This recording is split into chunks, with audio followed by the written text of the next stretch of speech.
Welcome to Hypercar Global, the channel where we take a look at electric vehicles, Tesla and of course Elon Musk. Today we take a look at if Tesla will invest in Australian mining. Without any hesitation, subscribe for more and let's get into the video.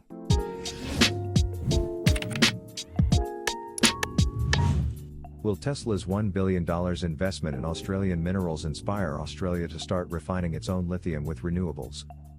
Recently, Tesla announced that it was going to spend $1 billion or more on Australian minerals, and Tesla's chair Robyn Denholm shared some interesting information about how her home country processes lithium. It doesn't. It sends the lithium over to China to be refined, which isn't good for the environment since China's grid is still quite dirty and also comes with geopolitical issues. Australia has the Hornsdale battery and is more well known for having a high portion of clean, renewable energy, especially in South Australia, so it makes sense that the country would ship off its lithium to China. Just kidding. Actually, it's pretty senseless. Robyn Denholm speaks at Minerals Council event. Tesla wants to support Australian miners and the nation's involvement throughout the EV supply chain, and this includes the possibility of EV manufacturing. On June 2nd, Denholm spoke at the Minerals Council of Australia event in Canberra, a conference several mining executives attended. At the conference, the Tesla chair announced that Tesla would be investing over $1 billion into Australia's minerals supply, noting that each EV has around $5,000 worth of minerals in it. Australia has the capability to supply almost all of those minerals. At the heart of everything we do in our quest to accelerate the transition to sustainable energy is the lithium-ion battery, one of the most important technologies of the century, she said. Tesla's mission is to accelerate our transition to sustainable energy. There is a global transition to sustainable energy underway, and this presents a huge opportunity for Australia, she said. She also said that 3/4 of Tesla's lithium feedstock is sourced from Australia, along with over 1/3 of its nickel. Denholm noted that the cost of the materials makes up most of the battery costs. The cathode is the most expensive part of the battery, and the majority of the fixed costs comes from nickel and lithium. All up, there's about $6,000 worth of minerals and metals in every EV, $2,000 of which are for the batteries, and Australia is capable of supplying almost all of it, she stated, while adding that Tesla wants to work with the attendees to the conference in order to seize this enormous economic and environmental opportunity. A values-led mining industry has greater value to Tesla and an increasing portion of the global marketplace, she explained. Locally has significant environmental benefits. Denholm pointed out that there would be 10 times less carbon pollution if Australia's spodumene was converted to lithium chemicals in Western Australia, and noted that refined lithium weighed much less than the raw materials, making it less expensive to transport. Mining processes currently account for about half the carbon footprint of a battery cell, and the best way to reduce the carbon footprint of minerals is to stop shipping them between 6,000 and 9,000 kilometers of ocean before refining them, she said. She pointed out that the calcination step in refining is energy intensive and is almost always done offshore with coal-based energy grids. Calcination is the heating of a solid chemical compound to high temperatures with either an absence or limited supply of air or oxygen. This removes impurities or volatile substances, sometimes with the goal of incurring thermal decomposition, which is also known as thermolysis. Denholm said that this could be done in Australia with renewable energy from a cleaner grid, more modern plants, and a shorter supply chain. The world's top lithium producer in 2020 exported 0% of the refined product suitable for battery cells. Denholm explained that her home country was the world's top lithium producer last year, yet it exported 0% of the refined product that is suitable for battery cells.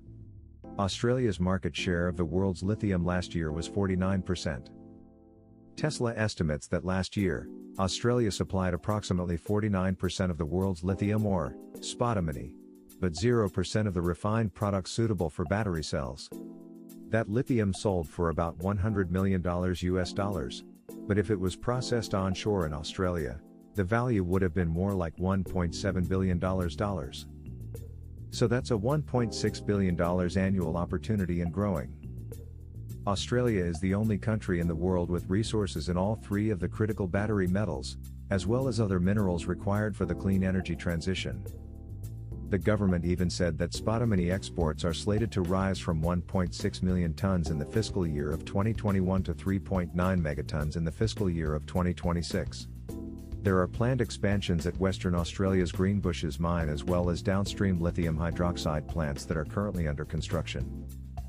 Alice Yu, a senior metals analyst at S&P Global Market Intelligence, pointed out that Tesla's statement signaled the significance of Australia's supply of lithium raw materials in meeting Tesla's expansion plans. Giga Shanghai will be expanding further and construction continues at Giga Berlin. Casper Rawls, an analyst at Benchmark Mineral Intelligence who Clean Technica interviewed earlier this year, also shared some thoughts. He noted that $1 billion sounds like a huge amount of money. We're just talking about the raw materials alone. EVs need to account for closer to 100% within 30 years to reach net zero emissions. Denholm pointed out that EVs account for less than 1% of vehicles globally. She said that this needs to be much closer to 100% within the next 30 years in order to reach net zero emissions. For now, the global lithium-ion battery market is projected to be worth around $400 billion by 2030.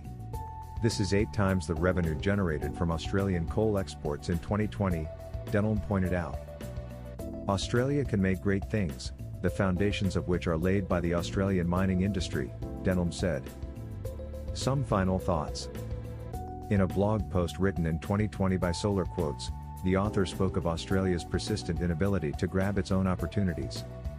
This was a reference to the carbon footprint of transporting ore to China. According to the article, Jade Partners estimated that processing Australia's spodumene in China has a carbon impact of 14.8 tons of CO2 per ton of lithium hydroxide. Australia wasn't the only nation mentioned in this article, as it compared the CO2 emissions of lithium mined from 4 countries and shipped to China for processing. Australia was the 3rd highest in that comparison. The factors that result in elevated CO2 intensity of lithium hydroxide are roasting the spodumene concentrate, chemical conversion. The author noted that China is the worst place in the world to process lithium. I think that by investing over $1 billion in Australian minerals, Tesla could be encouraging Australia to start processing its own minerals at home instead of sending them to China to be processed on a grid that uses too much coal. It makes sense for clean vehicles to have their batteries processed with renewables, and perhaps Denholm's work with Tesla along with her being a prominent citizen of Australia can help change this toxic habit. Australia should use this opportunity, this investment, to start refining its minerals domestically with renewable energy. It would be a win for Australia and its citizens. Let me know your opinion on Tesla wanting to go around the globe and mine. Does Elon Musk really care about the environment? Let me know in the comments. If you enjoyed the video, please leave a like, and if you are new to the channel, why not subscribe? This way you support the channel. Turning on bell notifications let you know when we upload so you never miss a video.